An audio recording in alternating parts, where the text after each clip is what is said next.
Now, there's no movie memorabilia at that barbershop. But you know what they could put in there?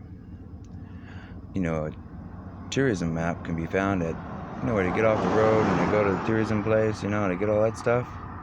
Well, you could put together a tourism thing for the small businesses and a little bit of like the big business, not the big business tourism map.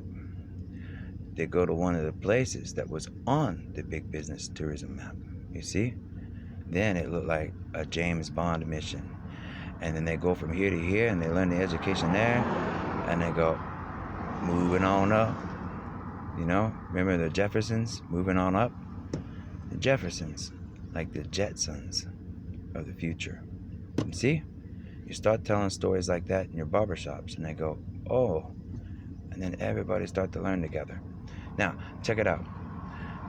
So, now we got a famous barbershop, and it's not a big famous barbershop. It's an antique, historical barbershop. Boom.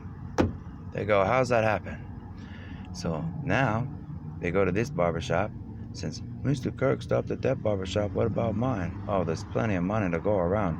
Plenty of stories. But don't make them crazy. You make them work together. That way, it'll go from the big corporation to the middle business to the small business. And then from the small business to the middle business to the big business. And all those small businesses make big business too, so the big corporations could give them supplies. You see how it works? So, if everybody would just calm down instead of telling Mr. Kirk to calm down while we're doing awful things to him, then Mr. Kirk might have been able to talk to you sooner about how to fix your businesses. Commerce. And then you have interstate commerce. It's a very big system, very complex. But Mr. Kirk might pay for gas and forget to pump the gas. How can he know about all this complex stuff? And you say, because if you had a complex mind like mine, you would get lost. So Mr. Kirk might get lost on the little simple things, but the big things he really understands. That's a Cherokee Indian. And the Cherokee Indians and all the other Indians have no problem with it. You know why? Because they drive around, he already talked to the Indian tribes, and he says, the Cherokee Indians were peaceful with all the Indians. Do you know why? Because we went around to all the Indian tribes, and we make deals for everybody. And that's where the story of the ambassadors came from. Ambassadors were Cherokee Indians. Imagine that.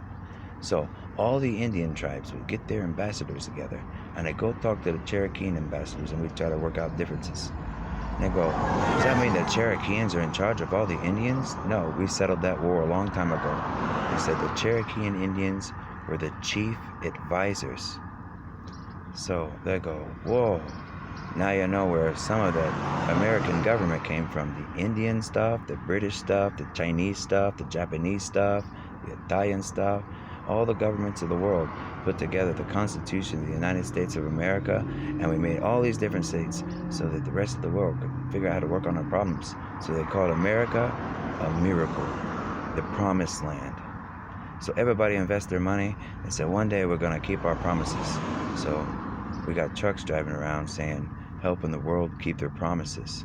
So let's all work together.